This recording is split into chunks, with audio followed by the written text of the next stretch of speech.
Welcome back to the podcast. I'm Anna. And I'm Kate. On today's podcast, I spoke to Hayley Fisher of Adyen about some of the changes we're seeing in the market, in particular around e-commerce and unified. Really interesting conversation, I think quite topical for what we're seeing in the market at the moment, and that significant shift to e-commerce that we've seen through the pandemic in particular. And we also spoke quite a bit about the consumer of tomorrow, or the customer of tomorrow, and how their needs and their expectations are going to be quite different to what we've seen so far. So really topical, really interesting conversation, and hopefully our listeners get a lot out of it. It's interesting with the growth in e-commerce, thinking about with the pandemic, people's spend shifting to online, because I know that's something we've been looking at with RFI research around I think it was in May last year, we saw the average number of purchases Australians were making online increase, but it's actually stabilized. So it's around the same average number, even post the peak of the pandemic or the beginning of the pandemic. So it seems that e-commerce is going to become more important, or just maintain importance, that potentially increased with last year, less in-person shopping, but also maybe customers realizing there's a bit of a preference there. It means they can, if they're working from home, it's a bit easier if you get things delivered to your house, but definitely a topical conversation, and I think our listeners will enjoy this. So let's have a listen.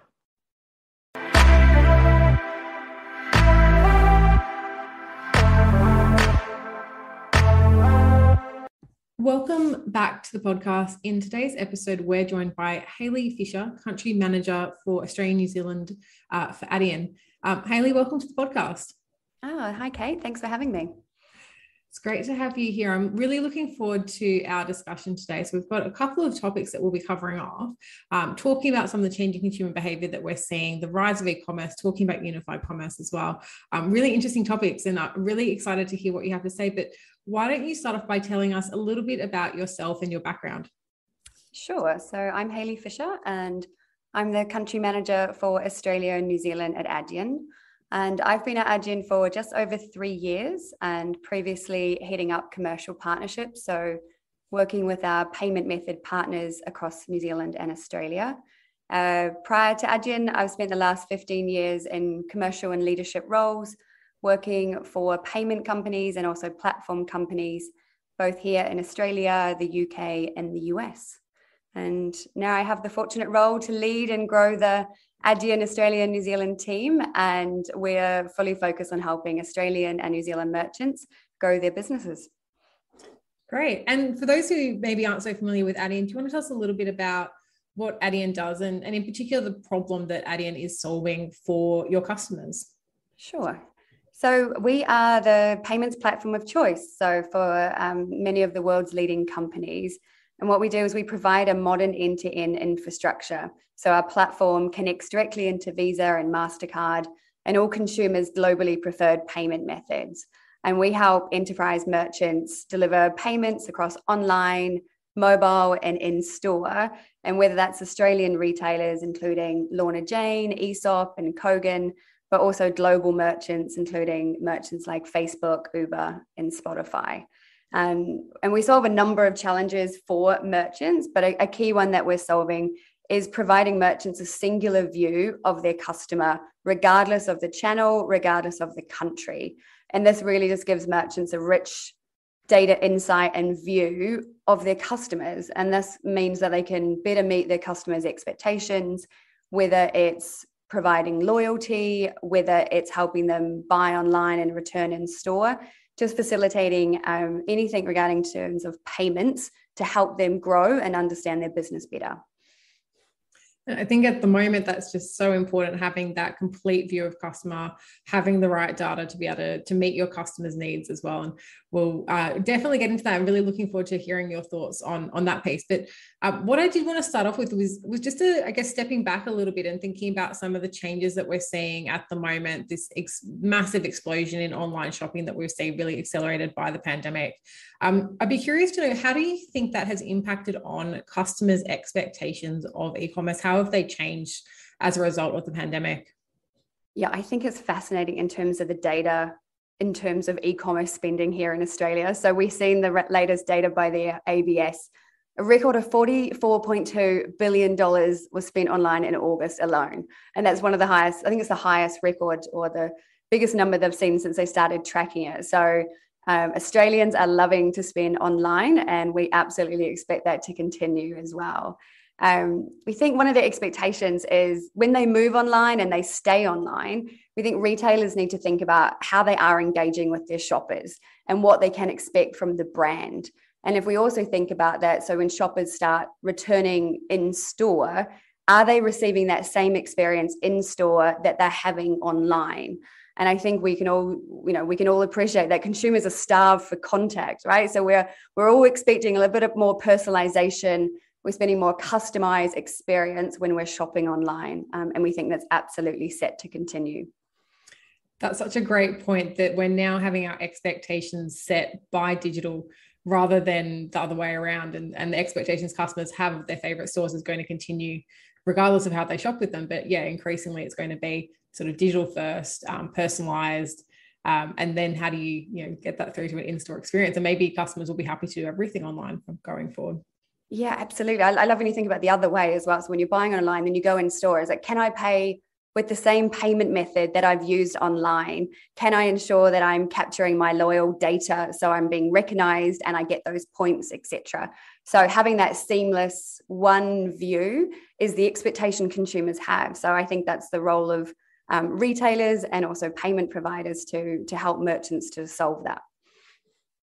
Yeah, absolutely. That way that payment preference changes between different channels is interesting as well. We see that a lot in our data, that customers, I think, are generally just looking for the payment method that's the most convenient. And when they're online, that's actually a different payment method to when they're in store. So that's going to change the way that customers interact with merchants, the way that they pay as well.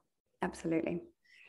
The other side of this, I guess, is what are the pain points for customers at the moment when we're talking about e-commerce? So we have seen this rapid explosion. As you said, Australians really love to shop online, but what are the pain points in the experience at the moment that you're helping to solve for customers? I think it's that pain point of merchants need to be able to automate the customer experience and payment processes, right? So all the stuff also we don't see in the back end that retailers are doing. A couple of examples are some of the quick service restaurants that we're working with. So Hungry Jack's and Grilled. So they updated their point of sale terminal, and it helped basically to unify and really connect the in-store and the online channel. So if you think about customers now skipping the queue because they're using the mobile app to purchase things, they're redeeming their promotions or loyalty through the app. And you can use that app when you're going in store to basically get your option to check out and show your reference number. So I think it's connecting all of the dots for online, in-store, in-app. And I think the pain point is for merchants to try and figure that out and connect those dots. And that's what we're really focused on and being able to help merchants to be able to do. You've mentioned loyalty a few times, and I'm sort of curious to get your thoughts on that, because I think it's such an important point. And we're seeing just increasingly this idea of loyalty, in banking, in payments, in e-commerce has just become more and more important. Is that a key challenge for merchants at the moment, to bring all of those data points together and to really make sure that they're rewarding customers for that loyalty? And I guess also, how important is it that merchants are solving that part of the puzzle for customers? Yeah, I think it's really important for merchants to solve it, because think of us as consumers. We don't carry around those loyalty cards. We used to get those pieces of plastic and you'd open up your wallet and you'd have 10 different loyalty cards that you'd need to pull out and tap. As consumers, we expect it to be seamless. We would like, based on our card data or our phone number, for the loyalty to be linked, so we don't have to pull out that card or think about it. And I think that is a challenge for retailers to be able to connect that. And then a great example of Grilled doing this. So of being able to just track that loyalty and being able to recognize their customers. So I think there's a long way for retailers to go to be able to connect that. But for the other companies to be able to help them there's a key opportunity. Yeah, I think what we're hearing more and more, you mentioned personalization before, we definitely hear that a lot at RFI as well. This idea of customers are sort of aware of the amount of data that they give up on themselves and the extent to which these other companies have data on them, but maybe aren't using it in the best way, or maybe, you know, if you are going to take all of this data on me, what do I get back for it? What's the benefit to me? And I think loyalty is one of those key ones where there's a real, as you said, a real opportunity, a real advantage for those companies, merchants, banks, whoever they may be, who are able to really harness that data and use it appropriately. Yeah, absolutely. And if you can have that data all in one platform and having that one view of the customer, regardless of channel, that's a lot of power in that data to be able to customize that experience, whether that is loyalties or promotions or upsell, etc. So yeah, there's a huge amount of opportunity. And what do you think the key challenges are in this space at the moment? You've spoken about sort of loyalty and data. Is that the key challenge that you think is facing the industry, facing e-commerce? Are there other things that we need to be thinking about? Yeah, I think it's still coming down to meeting that customer expectation. So trying to stay ahead of what those customers would like and how they'd like to have their shopper experience.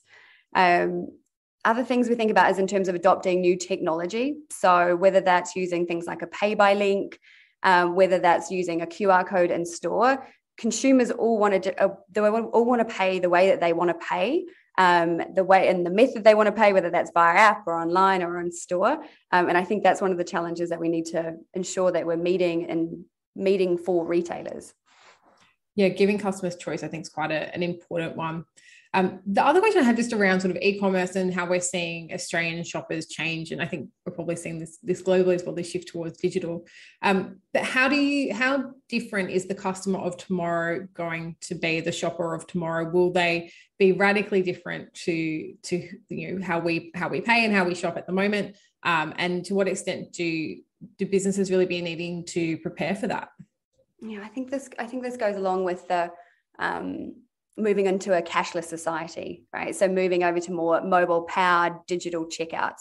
So one of the trends that we're seeing is, you know, obviously the rise of the super apps like Alipay and WeChat Pay, who are moving into a super app that offer consumers a whole wide range of services, not just payments. But we've seen that drive here in Australia with the rise of the QR code payment method, which we'll expect to see a lot more as well. So I think the shopper of the future is more savvy, and it's been able to give them the options of the way that they want to pay and the method they want to use.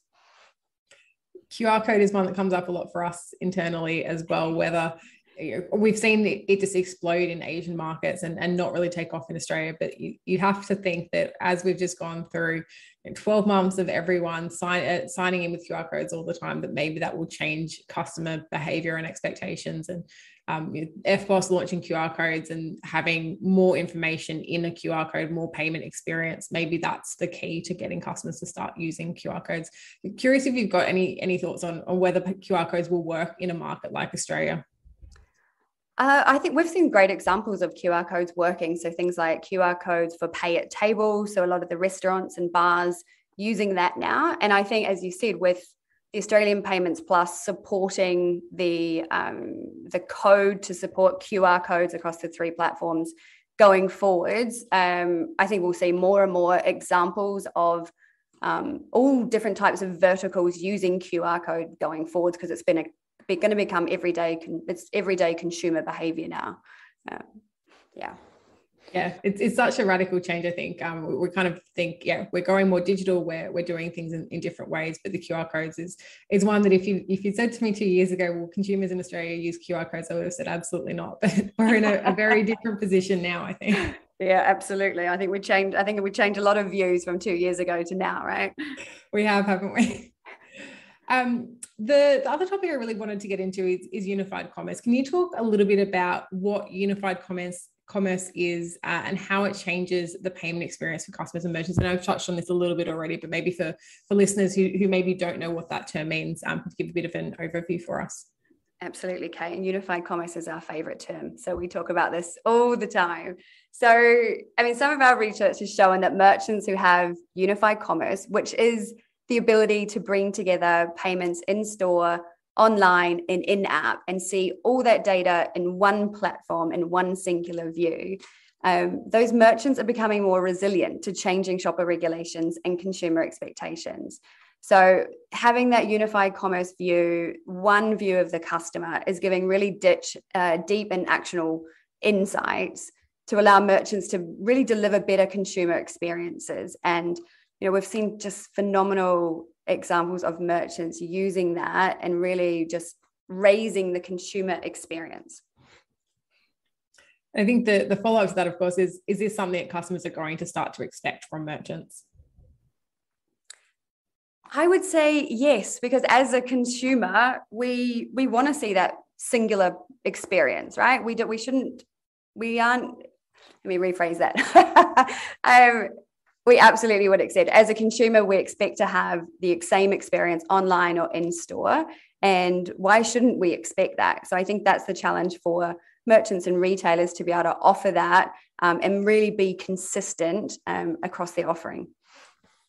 And do you think the pandemic has played into that, or is this, maybe it's what we've seen with some of the other trends at the moment, it's an acceleration of something that was already there, or do you think has the pandemic had any impact on this? Yeah, I think it absolutely has. If we think about from the Adyen side, we look at merchants who had a initial or only channel is in store, and then those merchants needing to quickly adapt to having an online offering or in-app offering. So being able to have that unified to be able to still transact and engage with consumers during the lockdown. I think that behavior has absolutely changed.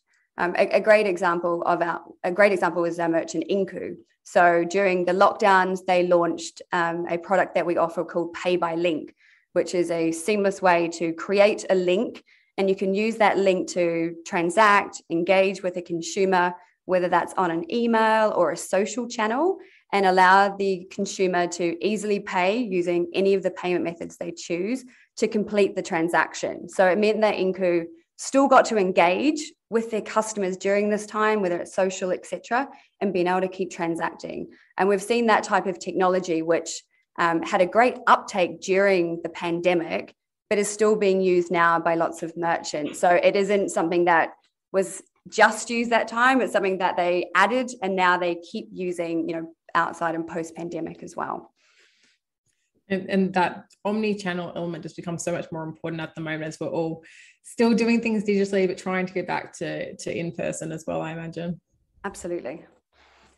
And you mentioned loyalty a few times, but how does unified commerce help to create greater customer loyalty?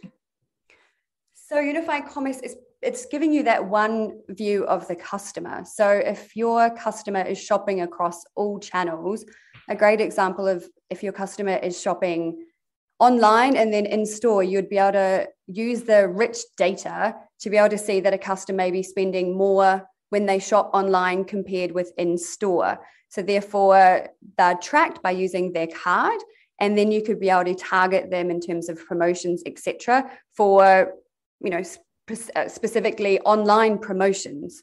But it's really just giving the merchants and the retailers that data to decide how they want to use that loyalty and engage with their customers. But it really just gives them the data and the platform to use how they like. We all know data is the new oil, so you can't have enough data at the moment. I guess the next challenge becomes, how do you make sure you're using that data correctly and appropriately to drive the right customer outcomes? But the first step, of course, is getting the data.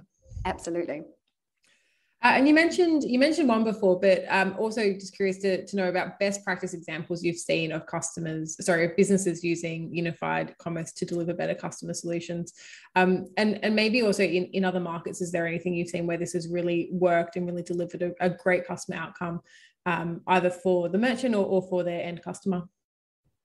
Yeah, a great example, I think, would using the Hungry Jack's example as well. So being able to bring online, in-store, in-app, all connecting and basically unifying all their sales channels and all of that data. So Hungry Jack's can recognize that customer when they use the same payment method in-store to online and be able to target that way. So it also just means if you're having in-store connecting, it means quicker processing and authorization rates using, up-to-date and modern POS terminals, etc. And it just really just empowers merchants to be able to have that connection. And I guess what I might end with is just talking a little bit about any predictions that you have for the next couple of years around e-commerce, around unified commerce. Is there anything that you're expecting to see, or anything that we should really be watching for in terms of changing customer behavior, in terms of how merchants are using data? What are your key predictions for the next couple of years? Yeah, I think we always go back to what we think with the consumers, right? So we think the big drive is also things in terms of the traditional checkout disappearing. So we see the drive of QR codes. We see the drive of kiosks being used for quick service restaurants. Other things we see is with stores turning into experience centers. So you're going in to try things, whether it's hardware, etc., and then it's being delivered to your house. And I think consumers want to use those experience centers to go in and touch and feel, but they may want to buy online. And then we talk about the rise of all the alternate payment methods, right? So obviously Visa, MasterCard, etc., but we see the rise of the buy now, pay laters, the digital wallets, and we'll expect to see that we expect that to continue for sure. Yeah, buy now, pay later is one we talk about a lot, and I think we're having a conversation recently. I think that we're starting to get to that point where buy now, pay later isn't something new and alternative anymore. It's something that merchants have to offer. It's something customers expect. It's maybe not so different to what it's not a completely different payment method anymore. It's something that customers are pretty comfortable with, and is maybe we could consider it just another way to pay. Absolutely. Well, thank you so much for your time. What I will end on is there anything you can share around Adyen's plans for the next 12 to 18 months? Anything we should be looking out for? No, I think I'll just go back to the original message, which we think that in order to meet the consumers' expectations, it's that unified commerce view. So encourage retailers and merchants to really think about how they can tailor their payments options and services to meet those customer needs, and having that data and optimize it that way. Yeah, I think it's just so important at the moment to be hyper personalized, to be collecting data, to be using it appropriately. I think all of the points you've raised, I think, really ring true for me in terms of what I'm seeing in the industry and what, even as a customer, I'm experiencing and starting to expect as well. Great, agreed. Thank you so much for your time today. It's been great chatting to you. Thanks, Kate. Lovely to be here. Thanks. Thanks for listening to this episode of the Global Digital Banker podcast. You can find us on iTunes, Spotify, and Podbean.